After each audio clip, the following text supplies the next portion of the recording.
Hi, everyone. Judge Andrew Napolitano here with Judging Freedom.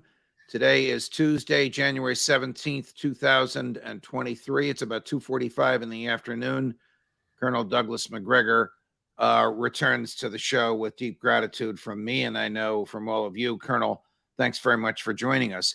In one of our emails over the weekend, you spoke to me about the Ukrainian loss ratio in the conflagration between Ukraine and Russia. Can you explain what is meant by that and how badly the Ukrainians are suffering compared to their Russian adversaries? Sure, absolutely. We reckon that we can confirm 122,000 Ukrainian dead through various open sources, newspapers, obituaries, people on the ground counting. However, we've also managed to discover that there are at least 35,000 missing in action, presumed dead. So if you add those two sums together, you come up with roughly 157,000 dead. And that's about right. If you add to that another 300 plus thousand casualties, you have a good picture of what effectively has been the total destruction of the Ukrainian army that they began the war with, and an attempt to build back with reserves and untrained recruits. Now, on the Russian side, we can account for somewhere between 16 and 20,000 dead, and perhaps 50,000 wounded. When you run the calculus, that's about one Ukrainian killed for every one Russian killed. That's a losing proposition in a war. Excuse me, one Russian killed for every 8 Ukrainians killed. Right. And that is a losing proposition. 8 times as many Ukrainian soldiers dead as Russian soldiers dead. Yes. Not disputed, factually acquired from open sources. Fair to say? Yes, absolutely. Now, bear in mind, the Ukrainians have never told the truth about their deteriorating situation. So you're not going to get the Ukrainian government under any circumstances to admit to that. On the other hand, they'll lie to you prolifically about all the Russian troops that they theoretically killed or wounded. But these figures are pretty good. They're from people on the ground, people in international organizations, people looking at the situation on the ground through satellites, a combination of all those sources, reading papers, reading reports, and so forth. And I think it's a good snapshot of where we are right now. Everyone goes back to the beginning in February of this year, when Russia went in with a very different set of assumptions that led to, in my judgment, a mistake. They went in thinking that they were going to reach some sort of negotiated settlement. They wanted to use a small force, minimize damage. What happened is that people walked away from that experience saying, well, the Russians are obviously incompetent. They're weak. They don't know what they're doing. This is not true, but that's what we thought. And as you know, historically, Washington always emotes. It doesn't think. And Washington was so enamored of the idea that the Russians were weak and incompetently led that they decided to pile on. And they've been piling on ever since. Ultimately, the outcome, though, for Ukraine is that Ukraine has long ago breached the limits of its capabilities. Russia is only now peaking. And the consequence is that they're staring annihilation in the face. What will be the response or significance militarily, if any, of the introduction of a handful of German and French tanks into the Ukraine military? When General Zaluzhny was interviewed by The Economist, you remember this because you commented on it. Yeah. And he said, I need 500 tanks. You said, well, what he needs and wants is another army. Yeah, precisely. And he can't get that. It's one thing to get new equipment. It's another to get several different types of equipment. And it's another to find people who are adequately trained and familiar with the equipment to use and employ it effectively. That's the big problem. They've released, my last look at the numbers was about 40 to 50 Bradleys were released from our pre-position sets in Europe. Or So what is a Bradley, Colonel? Is it's an that a infantry tank? fighting vehicle. Its main armament consists of a 25 millimeter automatic cannon on top with a 7.62 machine gun coaxially mounted, plus a tow missile launcher. And it can normally carry 3-man crew, and you could push as many as 6 to 7, even 8 people in the back if you want to. But it's really designed for 6 in the back and 3 on board as the crew. Can it be characterized as a tank? No, it's not. It's just an infantry fighting vehicle. It's designed to move infantry to the battlefield and give them fire support. It's a good system. It's not revolutionary, but it's a good system. It has flaws like every armored fighting vehicle system has.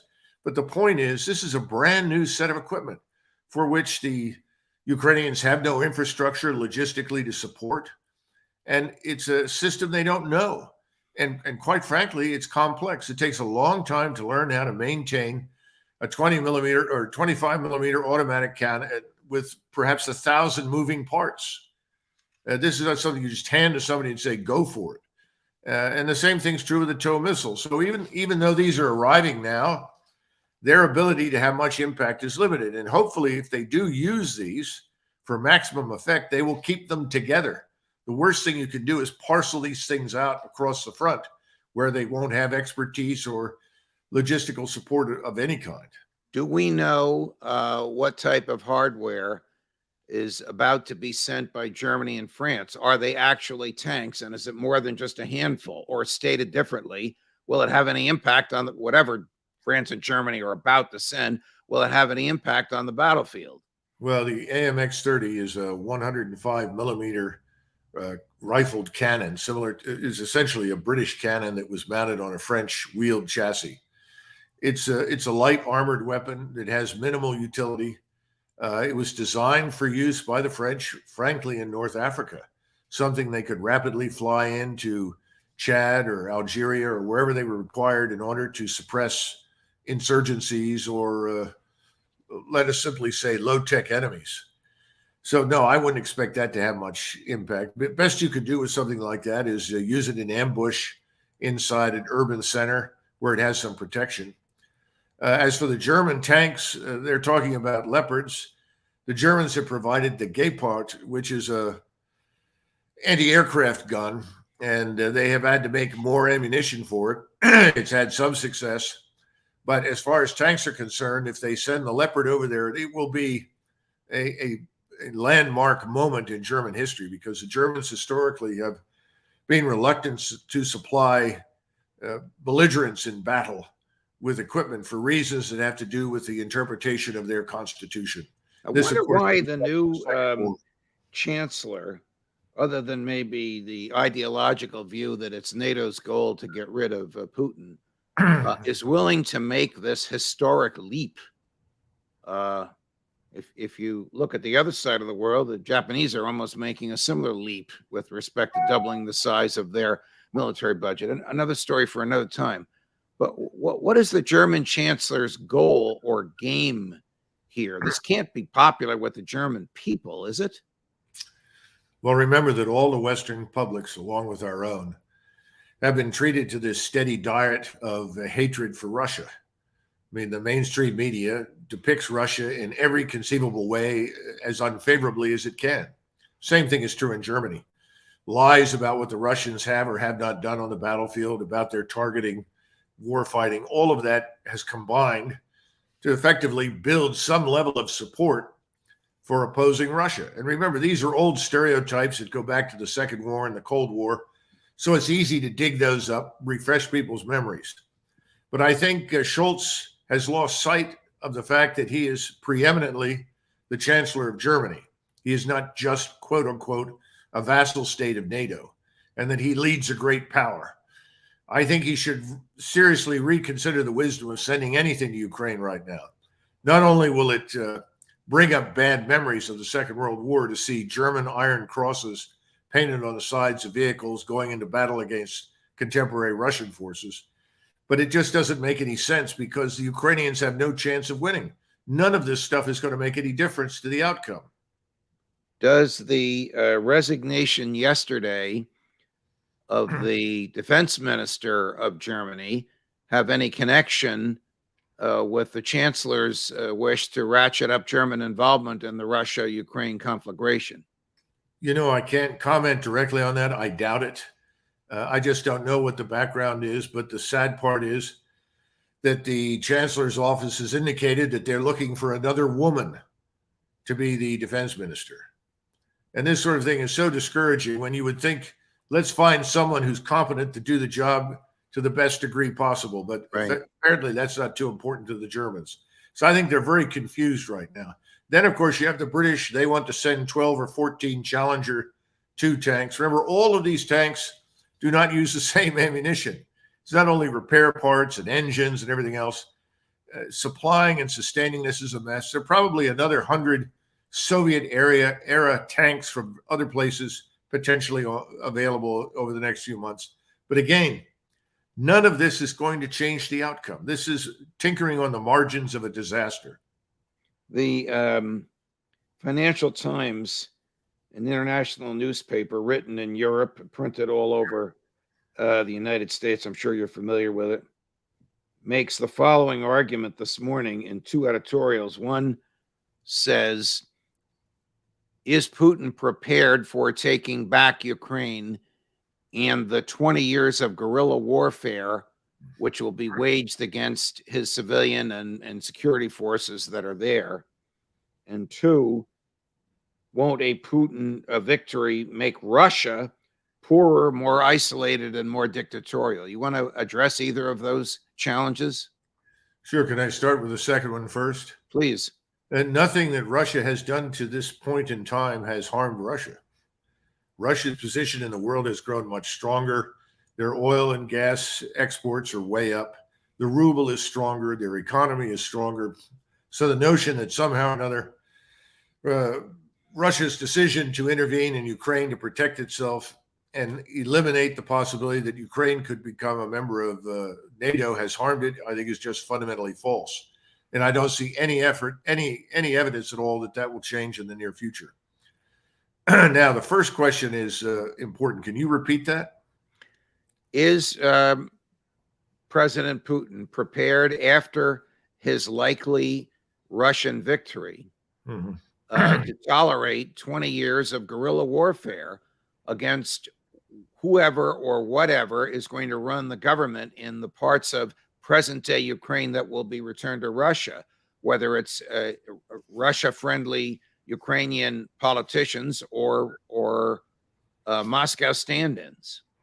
Well, the first point, I think, is to keep in mind that mentioning this insurgent warfare that we are theoretically prepared to support for 20 years is probably a guarantee that Russian forces will have to march all the way to the Polish border and to the Romanian border and the Moldovan border. So that there are no super patriots remaining who want to shoot at Russian security forces from the tops of office buildings. Yes. I mean, you have to put yourself in the position of the Russian state. If you knew that if you did not do what I just described and completely take Ukraine at this point, you ran the risk of being the victim of such an insurgency and guerrilla tactics. However, on the other hand, I don't think that's something that the Russians ever wanted to do. I mean, Putin is on record several times in the last 10 years of saying that in his judgment, the people of Western Ukraine would be happier under Polish administration than Russian administration on any given day. He knows that he's not going to win friends and cultivate goodwill in Western Ukraine no matter what he does. So I think he would prefer to avoid that. His concern is exactly what you expressed. If I sign an agreement that says consigns everything east of the Dnieper River, east of Kiev, including potentially Odessa, I don't know, but I would suspect so, back to Russian control, will that then be the end of it? That's the question he has to ask. And if we don't sign on for this and we don't supply guarantees of security, then I guess he says, I can't sign, and he marches all the way to the west. This is the dilemma that we have failed to understand. We have made this much worse than it could have ever been, and it continues to get worse. It's not just piling on all of this extra equipment that's not going to change the military outcome. It's sort of pouring salt in the wound. We made it clear It's not just regime change. It's humiliate Russia, destroy it, dismember it. Insane. Under those circumstances, I'm surprised that we'll get through this without a nuclear exchange. Colonel, do you fear that the United States of America may precipitate a nuclear exchange rather than suffer the loss of this proxy war, which at the present moment seems inevitable? Well, Judge, you know, that's always been my nightmare. I'm not concerned about a bolt out of the blue attack by the Russians. I've always been concerned that we would then, under the circumstances we've described, when the Ukrainian military capability simply collapses and the state is in ruins and its government is ineffective and unavailable to rule, that we would then try to intervene some way or another. And this intervention then would precipitate a collision with the Russians that we would lose. And when I say lose, again, it's back to simple mathematics and an understanding of who holds the high ground. We're fighting on Russia's doorstep. If the Russian army sent 100,000 troops to the Mexican border, we would crush them simply because they're on our border, and we could put 1 million men on the border and ultimately crush them. So we would lose. Then the question is, do we accept ignominious defeat and withdrawal or not? And again, this goes back to the other issue we've discussed, which is NATO. We keep hearing this: if NATO doesn't win, if we don't win, NATO's in trouble. So we essentially turn this into an existential question for us when it never was. It's existential for Russia. What happens in Ukraine is an existential matter, but not for us. Yet we've made it that. And so there's a real probability that if the Russians move in, and I think they will sooner than later, and crush the Ukrainians, that NATO will be in trouble. The alliance is going to stand around, and many members are going to say, well, why am I in this? If the United States is not going to commit itself to an all-out war, why should we be members? Do we know of any back channel negotiations going on, or has Biden refused to sort of Bigfoot Zelensky, and Zelensky is refusing to talk to the Russians? Again, I think that if President Biden and his handlers decided to end things, they could pick up the phone and do it immediately, and Zelensky would obey. So I don't buy the notion that Zelensky is an independent actor. Look, we've spent $50 billion in cash, equipment, and support thus far. This is of all the, you talk about over $100 billion, but that much we have spent. We own the Ukrainian state. It's the 51st state. We pay for its government. They're not independent. So we can stop this anytime we want. The problem is there's no evidence that anybody wants to. Now, have any of the Europeans stepped forward and tried to open channels to Moscow? You know, I know that the French have made murmurings in that direction. The Germans have obviously failed miserably, and they were always the best position to do it. But if we persist in this and Ukraine is utterly destroyed, I suspect that the Europeans will have to take things in hand. And again, that spells, in my judgment, the end of NATO. Colonel Douglas Macgregor, always a pleasure, sir. Thank you very much. Okay. Thank you, Judge. Of course, Judge Napolitano for Judging Freedom.